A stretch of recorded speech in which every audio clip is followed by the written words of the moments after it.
Hello बच्चों, welcome to Anna classes. आप सभी को स्वागत है अपने यूट्यूब चैनल एना क्लासेज में। मैं नीतीश कुमार। अभी का वीडियो पिछले वीडियो में हम सब क्लास 10th का 9.1 का ऑब्जेक्टिव सवाल पूरा कर लिया। 9.1 का सवाल नंबर 1 और 2 कर लिए थे। अब इस वीडियो में हम सब सवाल नंबर 3 और सवाल नंबर 4 देखेंगे। तो शुरू करते हैं। सवाल नंबर 3 क्या है? सवाल नंबर 3 कहता है क्या?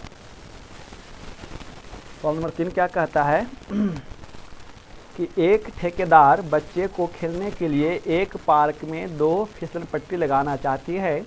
5 वर्ष से कम उम्र के बच्चों के लिए वह एक ऐसी फिसल पट्टी लगाना चाहती है जिसका शिखर 1.5 मीटर की ऊंचाई पर हो और भूमि के साथ 30 डिग्री का कोण पर झुका हुआ हो, जबकि उससे अधिक उम्र के बच्चों के लिए 3 मीटर की ऊंचाई पर एक अधिक ढाल की फिसल पट्टी लगाना चाहती है जो भूमि के साथ 60 डिग्री का कोण बनाती है।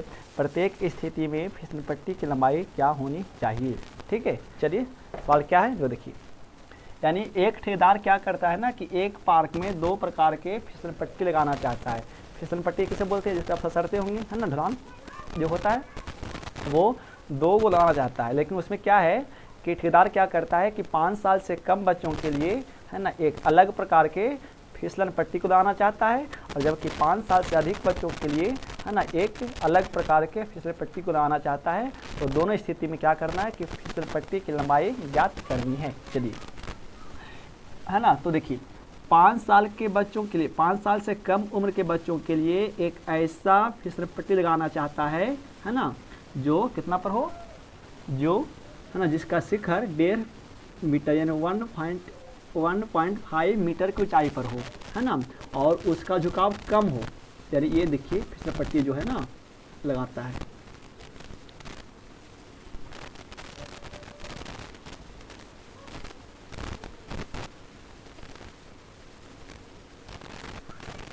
ठीक है, और इस फिसल पट्टी का झुकाव कितना हो? 30 डिग्री का हो।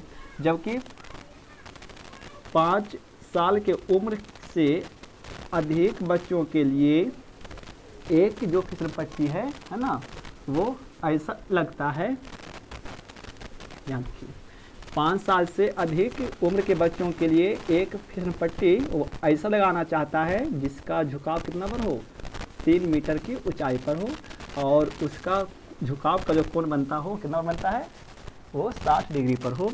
तो दोनों स्थिति में क्या करना है आपको? फिसल पट्टी की लंबाई ज्ञात करें। ये कितना बड़ा और ये कितना बड़ा है। ठीक है, चलिए जी नाम दीजिए A B C P Q और नाम दे सकते हैं, है ना। तो ये 2 अलग अलग सवाल है। एक में क्या है कि 1.5 मीटर की ऊंचाई पर फिसल पट्टी लगाया गया है, उसका लंबाई क्या होना चाहिए, और एक जो फिसल पट्टी है वो 3 मीटर की ऊंचाई पर लगाया गया है, तो उसका लंबाई क्या होनी चाहिए। ठीक है, चलिए तो देखिए सवाल नंबर 3 है ना। सवाल नंबर 3 देखिए। तो पहले आइए जो 5 साल से कम बच्चों के लिए, क्योंकि 5 वर्ष से कम बच्चों के लिए,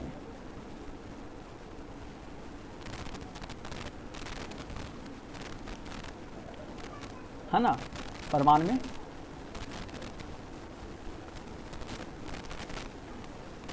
त्रिभुज कहाँ? ABC में, और ये फिसल पट्टी है ना, यही AC जो आपका है फिसल पट्टी है जो 1.5 मीटर की ऊंचाई पर लगा हुआ है जी। चलिए तो ABC में आइए, थीटा कितना है? 30 डिग्री का है ना। तो देखिए ये न्यून कोण होगा तो ये लंब होगा। तो लंब यानी दिया गया है और H आपको लाना है। सवाल में देखें तो ये लंब होगा, ये कर्ण होगा। तो क्या हो जाएगा? देखिए AB बटा AC। AB आपका क्या है? लंब है, और AC क्या है? कर्ण है, 90 डिग्री सामने वाला, है ना। तो AB कितना? 1.5 मीटर बटा AC। तो आपका क्या फिसल पट्टी को लाना है? P बटा H अनुपात किसका बनता है? साइन थीटा का बनता है। तो साइन कर लीजिए, थीटा कितना है जी? 30 डिग्री का है। तो 1.5 मीटर बटा AC बराबर साइन थीटा कितना? 1/2 होता है ना। तो करेंगे क्रॉस गुना, तो AC गुना 1 तो AC हो जाएगा, और 1.5 गुना 2 कितना? 3.0। अब जानते हैं कि पॉइंट के बाद, है ना, जीरो खत्म, वैल्यू खत्म हो जाता है, इसे क्या हो जाएगा 3 मीटर। यानी जो ये 5 साल से जो कम बच्चों के लिए जो फिसल पट्टी लगाया गया है उसका लंबाई कितना है 3 मीटर का है। ठीक है, तो ये हो गया। चलिए अब क्या है 5 साल से अधिक बच्चों के लिए है ना जो फिसल पट्टी है वो देखा जाए, तो इसको आप स्क्रीनशॉट लिखिए है ना। चलिए ये मिटाते हैं, हो गया, समझ आएगा तो है ना। चलिए जी आप इसे ले सकते हैं तो। चलिए तो ये हो गया। अब देखिए इसी में एक और है ना, ठेकेदार क्या करता है कि 2 प्रकार के फिसल पट्टी को लगाना चाहता है। एक तो 3 साल से कम वाला का हो गया, सॉरी एक तो 5 साल से कम उम्र के लिए हो गया। अब जो है ना, अब देखिए अब जो है क्या है वो 5 साल से अधिक, 5 वर्ष से अधिक उम्र के बच्चों के लिए। ठीक है, चलिए जी तो देखिए त्रिभुज क्या बनेगा आपका है ना PQR, PQR में क्या होगा थीटा कितना हो जाएगा 60 डिग्री। और ये जो है ना जो 5 साल से अधिक बच्चों के लिए है वो फिसल पट्टी 3 मीटर की ऊंचाई पर दिया गया है। तो ये आपका समकोण होगा, तो ये आपका लंब होगा, न्यून को सामने लंब होता है, ये कर्म होगा। तो क्या पता लगेगा, देखिए PQ आपको दिया गया है और PR लाना है ना। तो क्या हो जाएगा अनुपात P/H हो जाएगा, इसमें भी साइन थीटा लगेगा। PQ कितना मीटर है जी 3 मीटर है, और PR कितना है लाना पड़ेगा। और PR आपका क्या फिसल पट्टी है, P/H क्या होता है साइन थीटा होता है, साइन थीटा कितना है 60। चलिए 3 मीटर बटा PR बराबर साइन का मान कितना √3/2 होता है ना, साइन 60 का मान √3/2 करेंगे क्रॉस गुना, तो PR गुना √3 बराबर 3 दूनी के 6 मीटर आएगा इधर। तो क्या हो जाएगा देखिए PR बराबर 6/√3 मीटर है ना।